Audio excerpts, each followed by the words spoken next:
And hello to you. Yes, this Taiwo. Hey, Taiwo. How's it going? It's going fine. Nice connecting to you. Wow.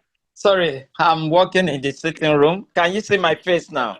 I can now, yes, yeah. Okay, that's good. That's good. Excellent. Oh, you What have do you a call? crypto club? Yeah? Okay, wow, that's good. That's good. Where are you calling in from today then, Taiwo? I'm calling from Doncaster, Doncaster, okay. close to Sheffield. Yeah, I used to know the A628, I think it is, or A628 something. Yes, Rotherham is close to Rotherham and Yep. the rest. Yeah. Excellent. What brings you along today then, Taiwo? What's the interest? Yes, I'm in the Babel group. Yes, so I'm also trying to set up my startup working on crypto related projects. Okay. So hoping to connect to founders, investors, and people in the crypto space and growth in the space.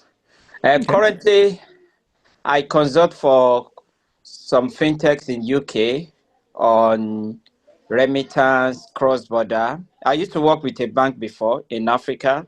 I have about Okay. 12 years experience in banking, cross-border payments, building mobile applications, and now I'm moving towards the blockchain. Cool. Okay. So just a quick thought then. We record these sessions and they appear on YouTube.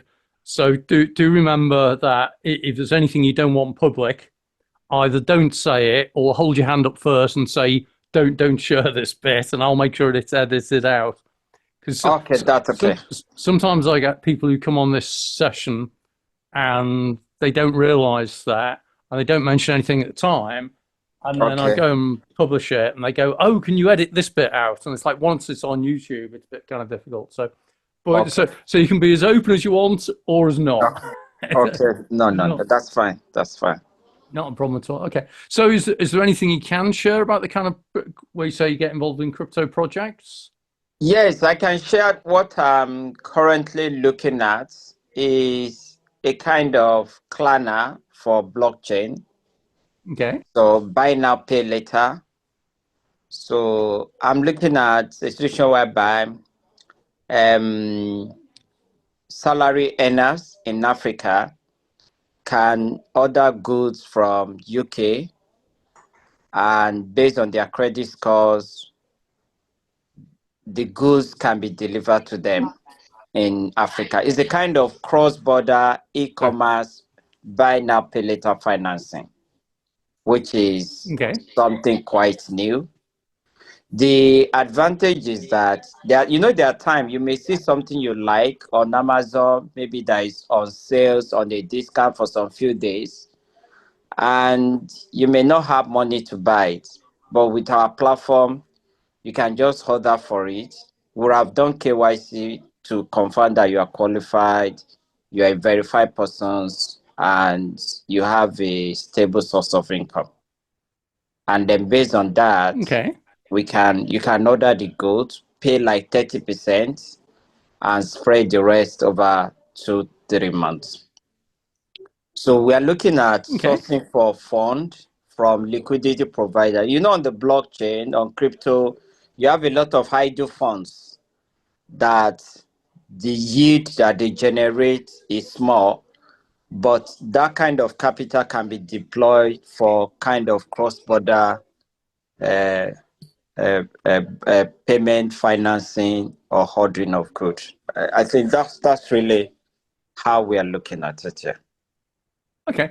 So it's kind of a cross-border payment system where you're linking in kind of like almost like a credit rating type thing. Is that fair? Correct. Yes. Okay. Yeah. So it's kind of borderless now, credit plus commerce. So you don't need to be limited to your in-country local credit system. You can go global now to source for credit as long as you can be verified, Okay. you have proper KYC, and we can confirm from the local credit bureau that you are not a bad debtor. Risk. Yes, it's bad risk. So Okay. that's the idea behind to open up cross-border payment and financing. Yeah. Okay. And how far along the journey are you with that then? Yes, we actually presented to one of the blockchain, Tron. Tron has shown interest in us, the fact that we can leverage on USDT to facilitate some of this problem. So we've had some prototype. Maybe in a month's time or 2 months' time, we'll be able to go to the market on the web portal and later on mobile app. I think before end of the year, we should be in the market. Yeah. Okay. And in terms of fundraising, are you doing like a traditional fundraise, or are you doing it through crypto or DeFi or what?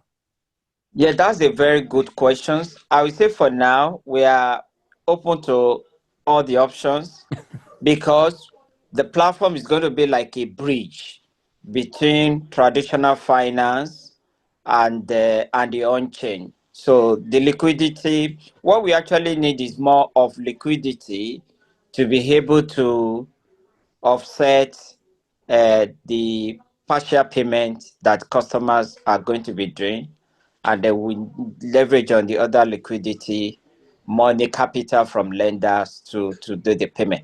Even if we get a fund from traditional finance, that fund we still need to move to on-chain as a USDT or as a USDC to fund the liquidity pool.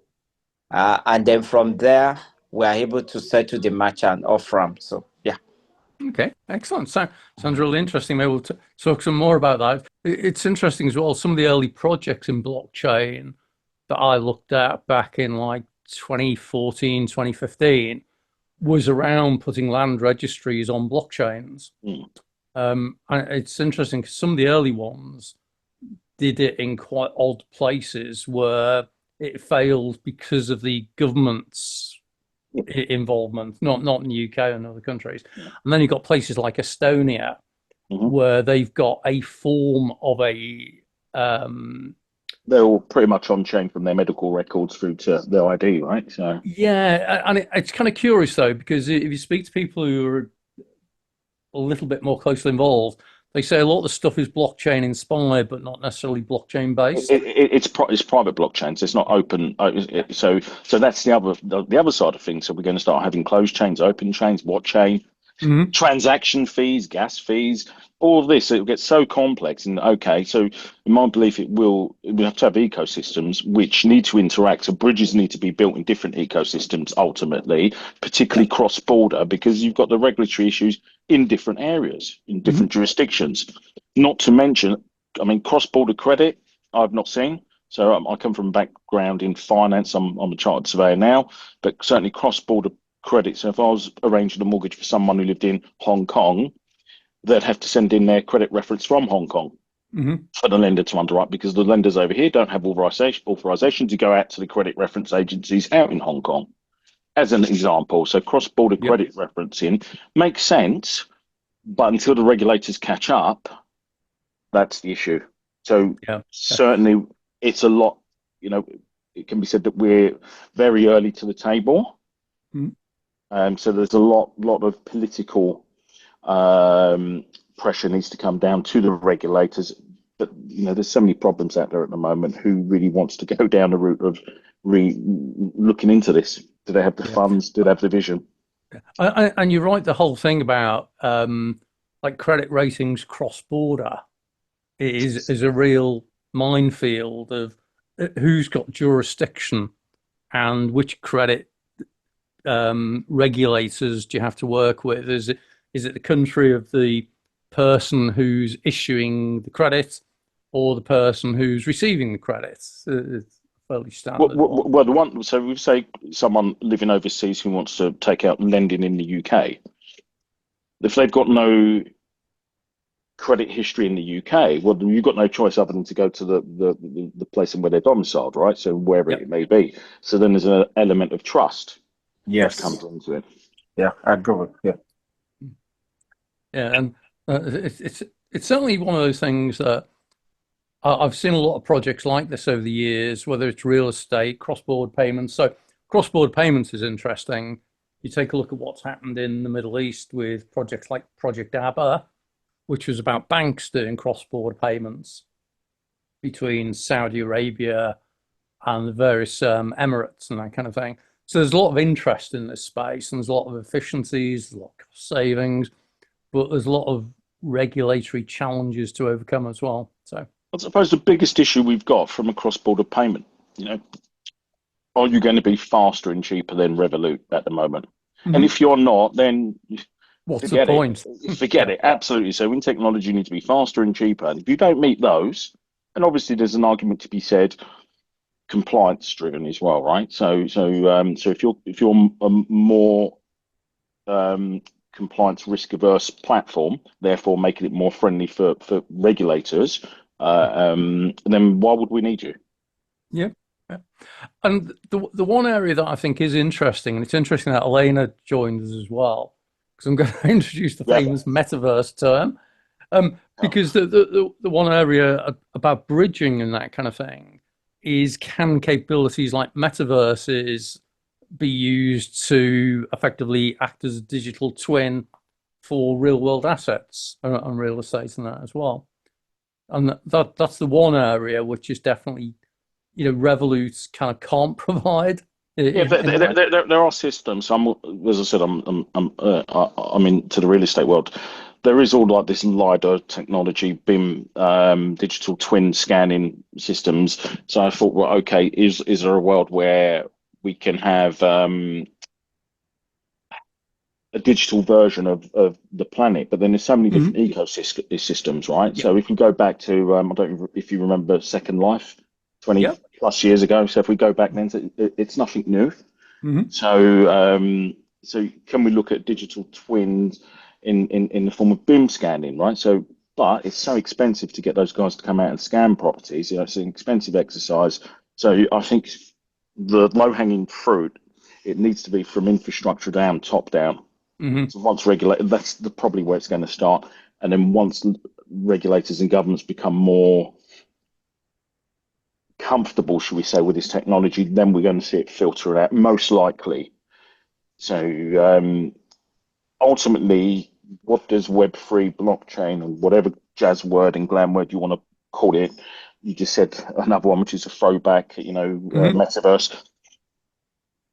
It's about liquidity. So if we can provide liquidity to illiquid assets, then it's game on. And with this technology, we can. But how do we do that? Yeah. It is interesting because it does feel as though we're going through the hoop again on some of these things. And the whole liquidity thing I find interesting, because I do hear this argument of, oh, well, if we can make things available to a wider audience, that improves the liquidity. It doesn't necessarily. But people seem to think just because you've got a bigger market, that makes it more liquid. Sometimes it doesn't work out that way. Well, ultimately, value is based upon two entities, right, coming to an agreement in an arm's length transaction.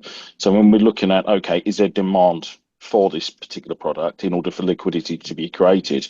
So if we're looking at the likes of a shopping mall, and the token holder of a shopping mall bears effectively a dividend, so then you can fractionalize the ownership of a shopping mall. And I know those guys out in Singapore who are looking at that, and right through to football clubs. So you can have voting rights, not so much in the DAO mechanism, because I think DAOs are flawed in the sense you get the hacks. All you need is your competitors come in and take over 51%, and then you're gone, basically. However, if you can have a DAO mechanism within a token for a football club, then, well, why can't the fans vote for who's coming on at half time? So there's a lot to be said where we can take this technology, which people don't quite understand what we can do with it.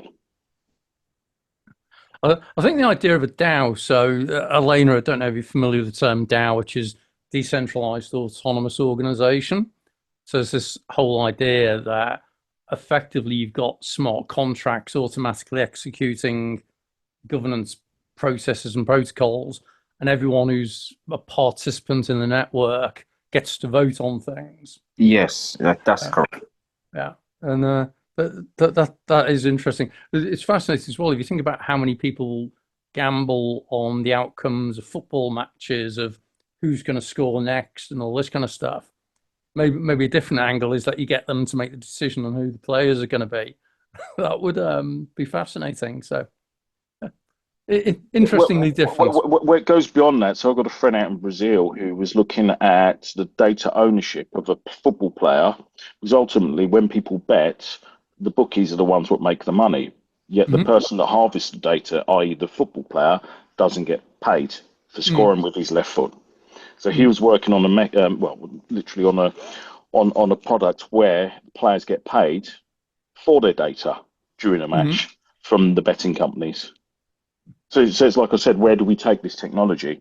So if we look at diversifying revenue streams from especially as we move into AI, if it does wipe out a lot of jobs as we know it, then we're going to have influencer economies emerging. Yeah. So how does that work from a football player's point of view? Because there's an argument to be said as well. Do football players nowadays just want to score a glamorous goal in order to go viral as opposed to tapping it in to score the goal? So they'd rather score an overhead kick and completely miss the ball, and when they could have just tapped it in. Just because there's more money in followers within the economy influencer, and you can see that with a certain amount of football players out there who'd rather sit on the bench or go out on loan rather than fight for their place. That's an interestingly different dynamic, isn't it?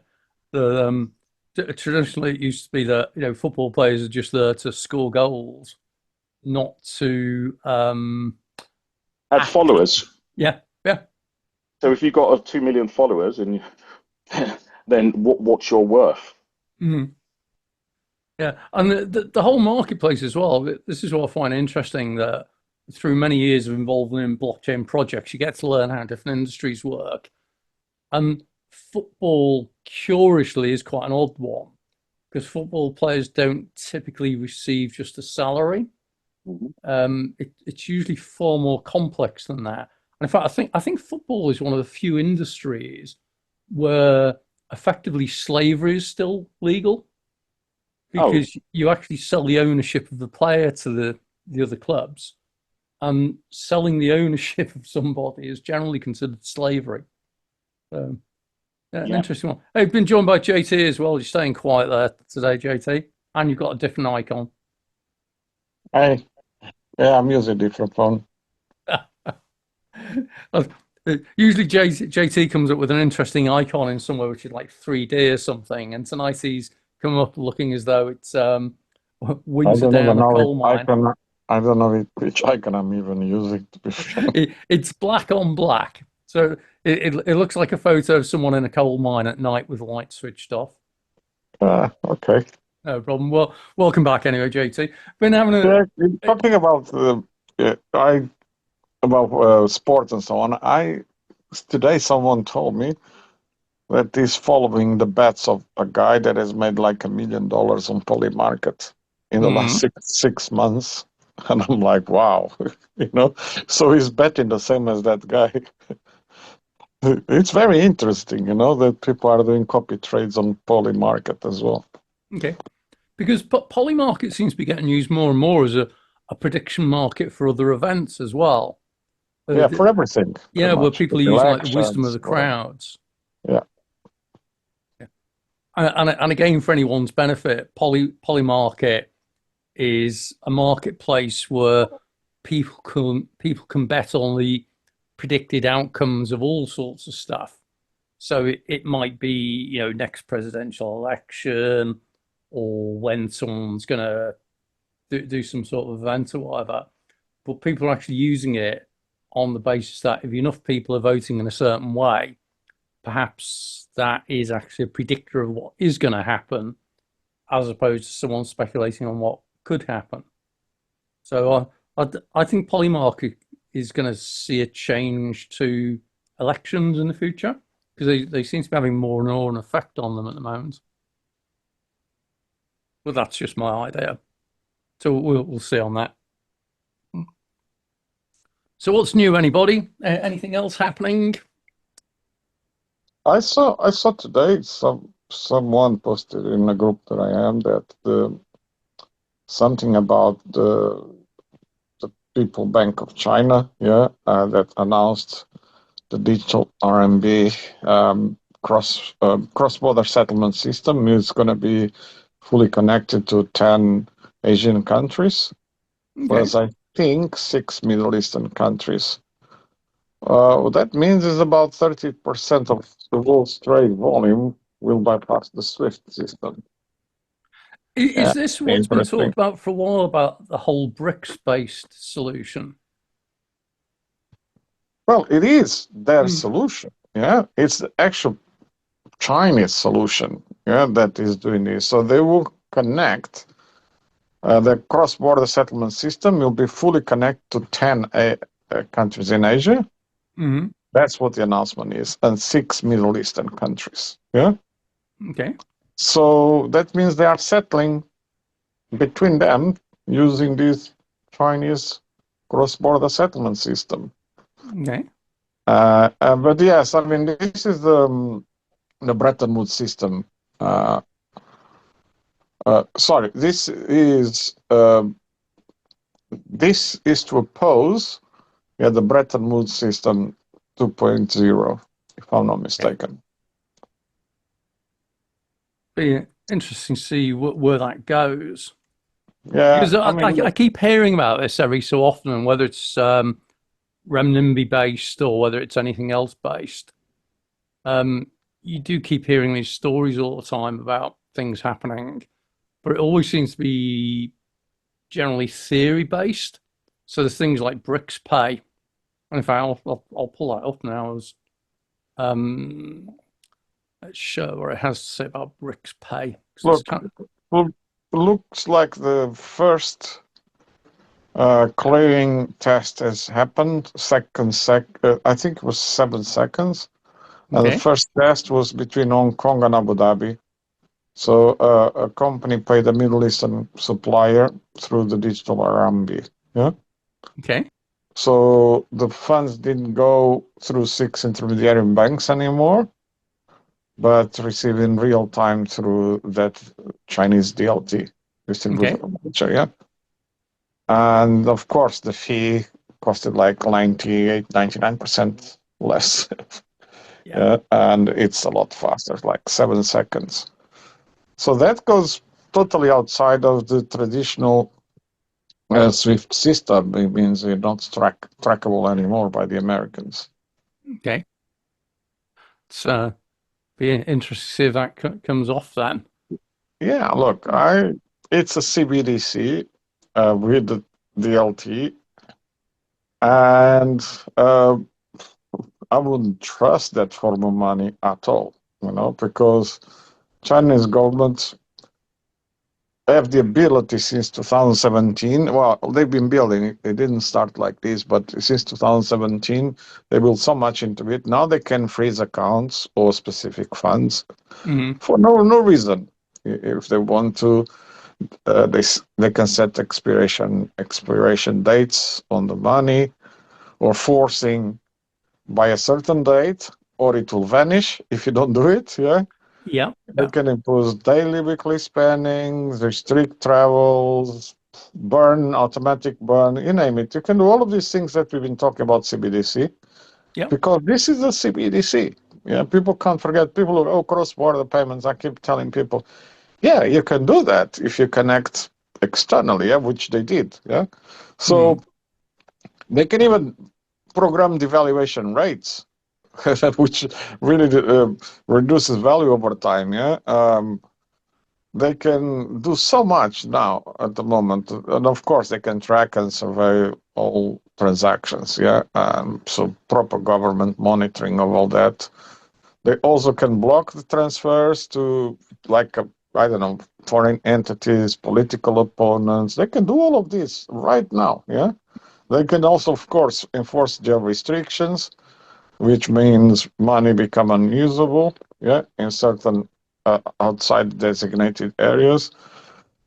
And the usual stuff they can do already in China, tied to social credit scores, access to low-rated individuals. They can do all of that now, but now they're going internationally. And I keep telling people, go to your own risk, because they have this capability So do you want to use that sort of money? You could lose it at some point. Well, that was the thing. That's why I'll just pull this up now Sure. about CIPS, which is a China cross-border payment system, which has been scaling out. That's very much what you're talking about, of like having multi-CBDC linked in with China, People's Bank of China, Hong Kong Monetary Authority, all that kind of thing.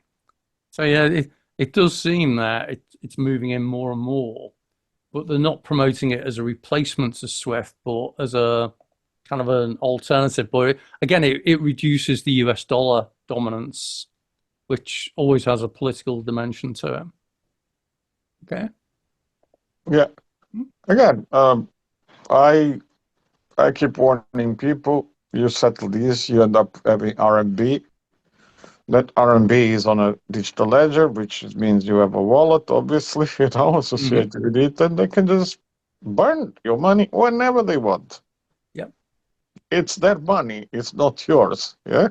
Well, that's always the risk of a central bank digital currency, isn't it?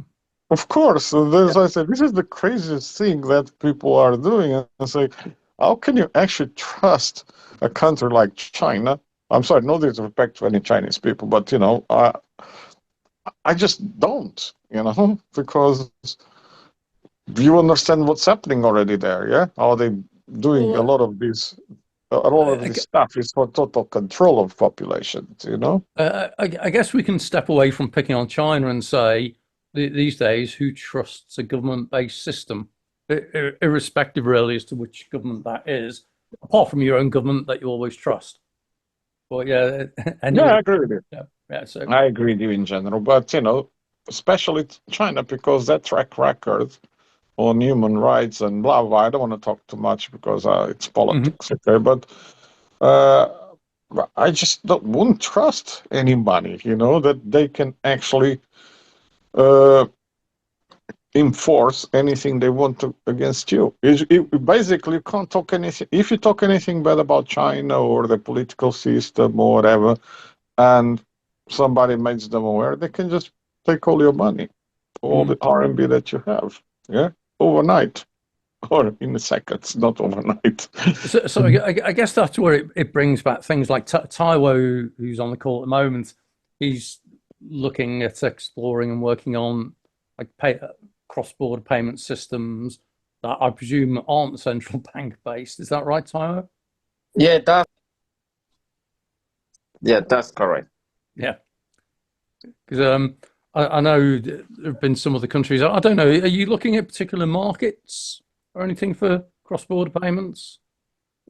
Yes, I'm looking at, to start first, the cross-border commerce and payment between UK and Nigeria.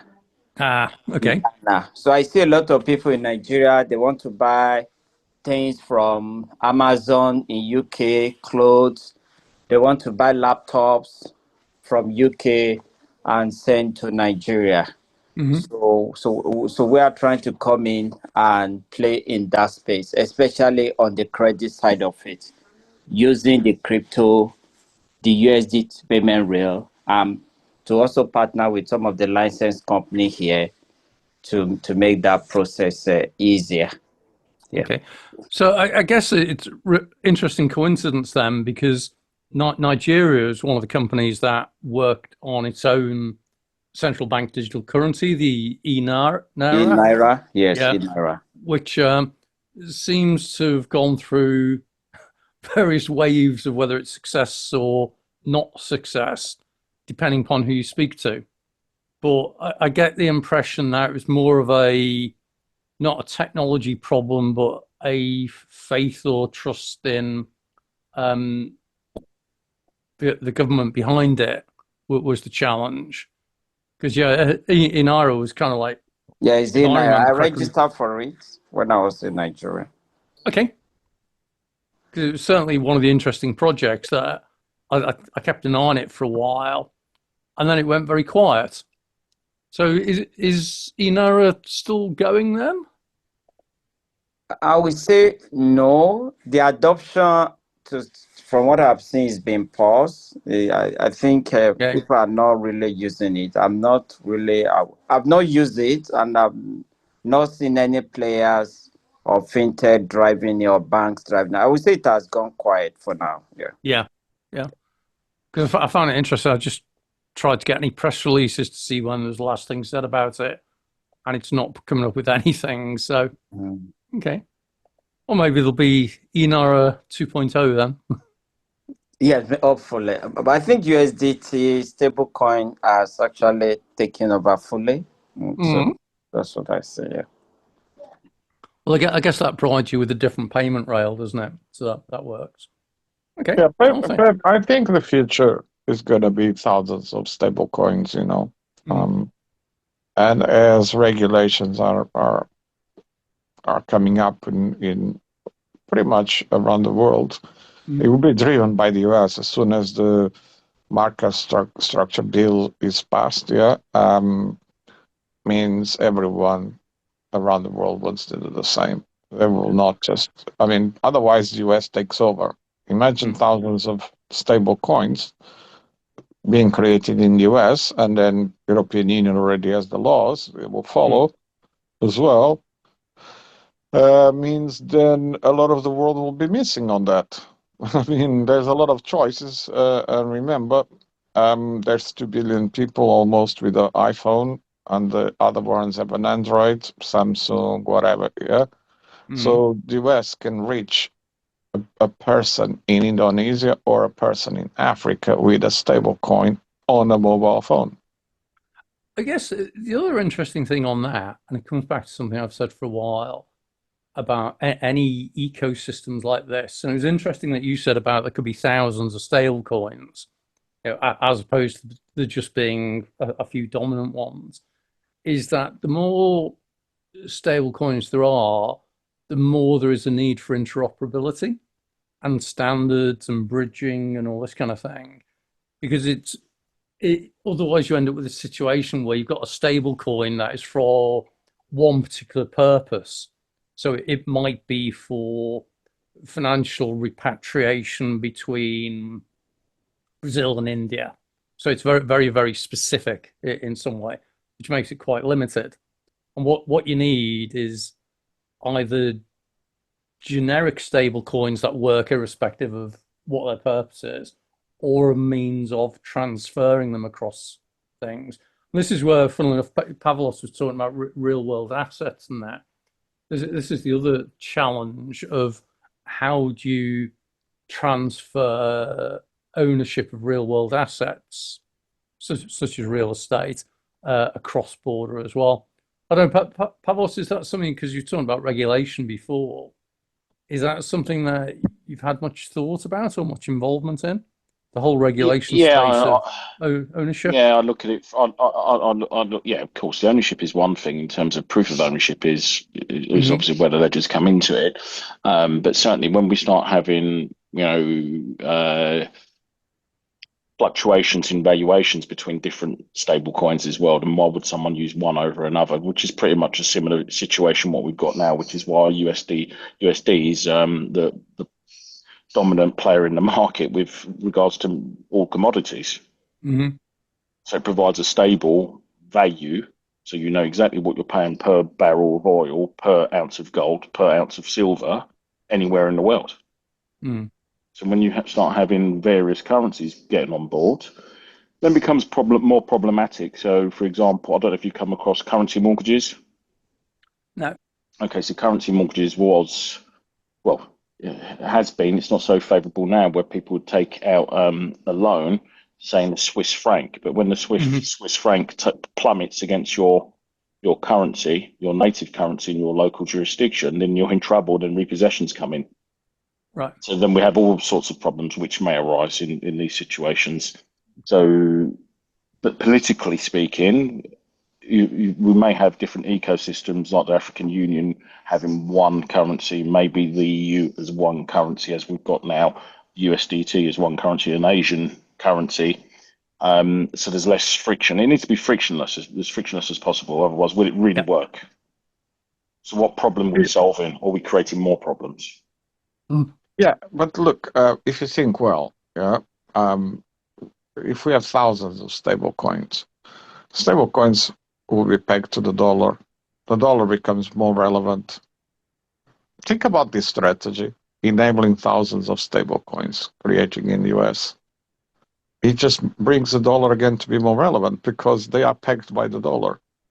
So it doesn't really matter. So today we already have protocols that do any swap to any, so any swap to any swap, yeah, basically. So they've integrated all blockchains. Some have USDT, some don't have, but what it matters in the end is you have to have liquidity at some point. So these swaps do several hops, 3-4 hops, 2 or 3 DEXs, 2 or 3 SECs. It depends on the protocol. There's several of them out there. So Houdini swap, for example, it's an incredible protocol with privacy. Yeah, it does 4. Make a note, Gary. Houdini, Okay. like the magician. Yeah, Houdini swap. Yeah. Yeah. So it does. It's really, really good what those guys are doing. It just does 4, I think, if I'm not mistaken, 4 hops. Yeah, goes to a DEX, then SEX, and then DEX, and then SEX, and then ends up in your wallet. Yeah. In between, if you want even more privacy, you can enable to go through Monero as well. Yeah. Yeah, but what you're talking about is something similar to what Tornado Cash was doing, and look where they are now. No. Tornado Cash, this is not the same concept as Tornado Cash, okay? At all. Yeah. So these are just literally swaps. Yeah.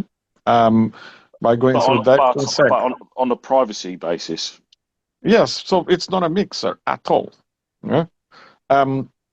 So there's a couple protocols. There's people doing really good work on this. So it doesn't really matter if it's one USDT or the other on the blockchain. In the end, you will be able to swap to whatever you want to interchange to. And for the end user, it is having ramp-offs and ramp-ons to the banking system, if there will be still a banking system in the future. If not, that's all you need. We have wallets. As the market structure bill is getting approved in the US, crypto becomes legal, which means, the tech companies. Look, if you look at what Samsung has, they already have a blockchain on the blockchain wallet on a Samsung phone. Mm-hmm. Yeah. So wallets are already on the phones. People use the phones everywhere. Everybody has a phone when they go out of home, right? So they have the perfect distribution system. They have thousands of stable coins being created. Dollar becomes relevant again through the delivery platforms that they already have. I mean, US technologies everywhere around the world. Okay, so the dollar becomes relevant again. If I was a business trying to figure out where would I go? Would I go with the Chinese way and this platform, or should I wait for the Americans to finalize the laws? I think I would bet on the Americans because, like you said, the dollar is still used for everything around the world. It doesn't matter, gold, petrol, whatever. Yeah, it's the base, and I think it will continue. It's a very, very good strategy of what the Americans have done, with stable coins. So something I'd be interested in knowing about, I don't have the answer to this, is that the US generally considers it's got jurisdiction globally on anything that's been paid for in dollars. Okay. And they use that as quite a wide-ranging thing, that they say if you've used US dollars to buy or sell something, we've got jurisdiction over it in some way, which is quite wide-reaching. If you're using something like Tether or another stable coin that is stabilized against the US dollar but isn't US dollar, do the US still have provenance on it? Anyone know? Probably not, unless if you're using a stable coin that I don't know, JP Morgan, yes, stable coin, for example, or Bank of America stable coin, then maybe yes. I don't know. Honestly, I don't know. But Tether is not American, yes. Over time, as things are progressing, I think you're going to see stronger stable coins than Tether. I really believe It will be, because the US market will take over. I think you may be right on that. This is probably a good opportunity. Elaine has been very quiet and absorbing and listening. It's quite often at this point that it's an opportunity to ask a really simple, basic question. Is there anything that's stirring in your mind at the moment, Elena? No, I'm afraid not. But thanks. I'm enjoying the discussion. It's on a little bit too high level for me. Okay. Unless you want a really random question, of course. Go on then, because we've only got 15 minutes left, and you're always throwing something interesting. Could you please give me some examples of blockchain-inspired stuff rather than blockchain-based? How is it possible to imitate a technology but not to use it? I'll throw in one example, and the others may mix it in as well. So the UK Bank of England was doing work on central bank digital currency options, and they said up front that that would not be blockchain based, but may in some way be blockchain inspired. So straight away, that's a scenario which matches what you're describing. And what they meant by that was the ability to have things that are programmable in some way. So whether that's a currency that is programmable, so you can limit who can use it, when they can use it, or it expires or anything like that, or you could have a currency that is programmable with the equivalent of smart contracts, where it will do things like, if you use this crypto or this CBDC to make a payment, then it could automatically register the fact that that payment's happened with some entity in some way. Or could automatically deduct the amount of tax that's payable. So that could be done programmatically. So that could be done via a smart contract. So that's an example of something that could be considered blockchain inspired. Does that? So that's something that just imitates how blockchain works. Correct. It just uses a feature that is common in blockchain. So smart contracts. That's a more practical example, Gary. XRP. XRP. XRP. XRP. We call it XRP, but XRP. Yeah. I mean, it's a DLT. Yeah. But they were pushing to everyone that it was a blockchain. And it's really not. It's a DLT with a few partners running the nodes. That's pretty much how they've done it. Okay. I'm going to say something before Elena asks the question, because I've been in this space for so long now. The difference between a blockchain and a DLT. I'm not even going to go there on this because I've been so long that my understanding is a blockchain is simply the way in which the data is linked together, and you use mining as the means of providing consensus, and so securing the network and securing the data integrity. Whereas distributed ledger technology may simply be a ledger that is managed on multiple computers, but might not necessarily use a consensus mechanism, such as proof of work, for example. So may not require mining. And this is where, as you say, XRP is DLT based, if I remember correctly. So it runs on a distributed system of computers, but doesn't use mining as such. Is that right? I think. Because Elena, I'm second guessing the question you were going to ask about what's the difference between a blockchain and DLT. You were absolutely right. Excellent. Okay. So did that answer the initial question then about something that might be blockchain? Actually, I have something to say to that, Gary. Yes, DLT is like decentralized data sharing technology. Okay, and well, some say it's decentralized, but it's more really distributed. Okay.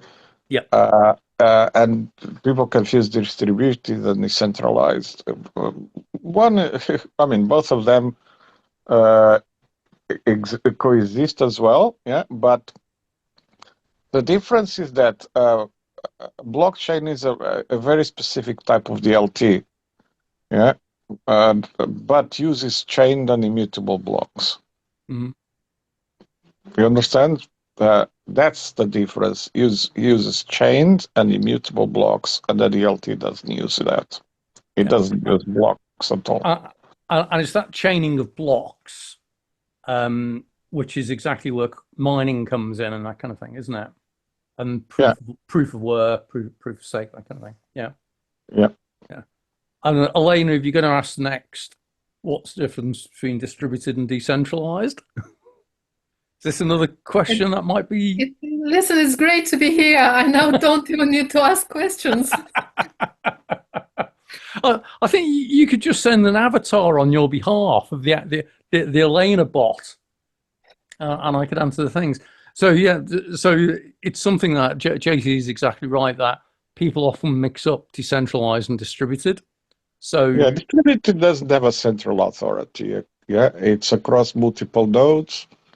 And a good example is big data systems. Yeah, it's distributed across multiple nodes. There's computation. Yeah, but it's centralized. Yeah, there's a lot of systems out there. It doesn't really matter. You can look at it. If you Google Zookeeper, like ZOO Keeper, Zookeeper, you'll understand what I'm talking about. Yes. And decentralized is the opposite. Yeah, is distributed, but the nodes are not owned by are owned by multiple entities. Yeah, so there's no central authority, and that's pretty much what decentralization is. Apache Zookeeper, there's some details on that, and it's about distributed synchronization. I generally provide slightly different definition. That distributed simply means it runs on multiple computers all over the place. Decentralized is around the governance of that system, i.e. who manages it. And if it's decentralized, that means it's multi-party in some way. So the whole concept is a decentralized network is managed and governed by multiple people, organizations, nodes, or whatever, whereas distributed just means it runs across multiple computers. Yes and no. Well, because, so you could have for example, I'll give you an example. Yeah, you could have a distributed, and people call it decentralized as well. It's not. It's federated. Yeah, XRP is a good example, in my opinion. Yeah, so you appoint. That's what was initial. They appointed who were going to people to running the nodes. Yeah, so there's no central authority. Yeah, apart from the fact that you appointed all of those people running the nodes anyway. So it could, and of course, it's not thousands and thousands of people. Decentralized is when anyone can actually run a node, and that's when it becomes decentralized. That central authority disappears and means that any person can run a node. That to me is the pure definition of decentralization on a blockchain. Everything else, it's ways of controlling the network. Yeah, and some call it federated, some call it actually distributed only. Yeah, if you have a small number of nodes run by a few people. Like, I can give a good example. Solana, when it started, it was, I think they were controlling about 70% of the nodes.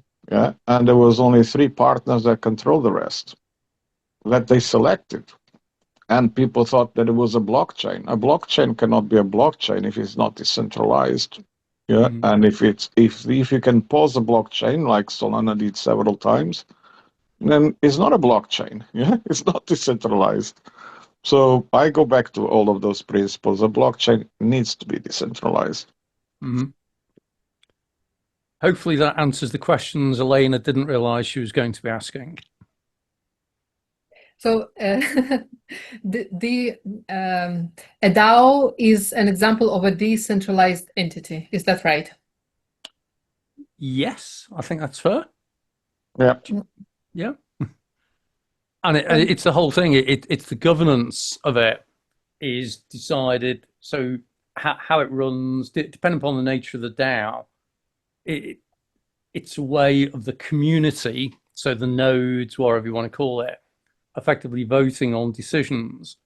So one of the original DAOs was called the DAO, which gained infamy because it got hacked, or rather someone exploited a feature in it in some way. And the idea was that the community could vote on which projects would get investments. So the idea was people put money in to buy DAO tokens, and that money was then used as effectively seed funding for blockchain-based projects. So it's quite an innovative way of fundraising. And the decision on who'd get the money was decided by the network participants. So that was an example of a DAO. But you could have different types of DAOs. You could have it where it may be, and this still is in the realms of people like me being accused of being a bit crazy. You could have a group of autonomous vehicles that operate together, and they vote on which customers they're going to pick up. So, you've got like a taxi service like Uber. Uber, I still believe that their end game is driverless vehicles. Well, if you end up with driverless vehicles that don't actually have an owner and they kind of get together, then that could form a DAO in that the cars could effectively vote on who's going to pick up whom, where they're going to buy electricity from, or all this kind of thing. And again, it's all programmatic through smart contracts. Might be a little bit ahead of the time because we haven't got autonomous vehicles fully yet, although they're still coming bit by bit. A few more years, maybe. It will happen. Well, the thing is, it Lyft? You've just launched some stuff. Waymo's been autonomous for some time. Okay. And effectively, the driverless vehicles started in San Francisco. So that's your closest example of a driverless vehicle. However, the ownership is still centralized. And that's it. It's Uber that. Actually, that is curious because with Uber's current model, the vehicles aren't owned by Uber; they're owned by independent drivers.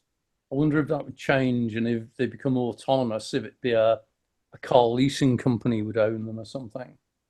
Probably still not Uber. But eventually get down to your car on your drive whilst you're not using it. Why would you not send it out to work? Yeah. I was involved in some stuff a few years ago looking at that and the impact it would have on vehicle manufacture and that. Because ultimately, if you're able to task your vehicle to go and do stuff by itself, you don't actually need a vehicle. You just need access to whatever. Yeah, I mean, look, it's very simple. You just have software on the vehicle. Once you park your car outside of your home, you just press a button and say available for Uber. Yeah, and then when Uber wants it, requests, and the car goes by itself. I mean, it's a no-brainer. It's going to happen sooner or later. And of course, you take a percentage, of that transport that was done to take that passenger. It's going to happen. I have no doubt when. I think we're probably like 5 years away from that. I suspect we're probably a bit more because I did say a while ago I thought we were about 5 years away. And that was 5 years ago. So these things always take on. So. Excellent. Yeah. Okay, folks, we're just about out of time. Really interesting to finish on something which is still a bit bleeding edge with autonomous vehicles. Finish on one thing, yeah? CZ got pardoned by Trump. I saw that. Yeah. Quite an achievement. That was a good thing, I think, Maybe again, that points to future acceptance and adoption of crypto in places. That's cool. Yeah, nice one to finish on, JT. Thanks for sharing that. Yeah. Thank you everyone for joining. Hope you found it interesting and informative. Have a great day. Bye for now. Thank you. Bye. Thank you. Bye-bye. Bye-bye. Bye.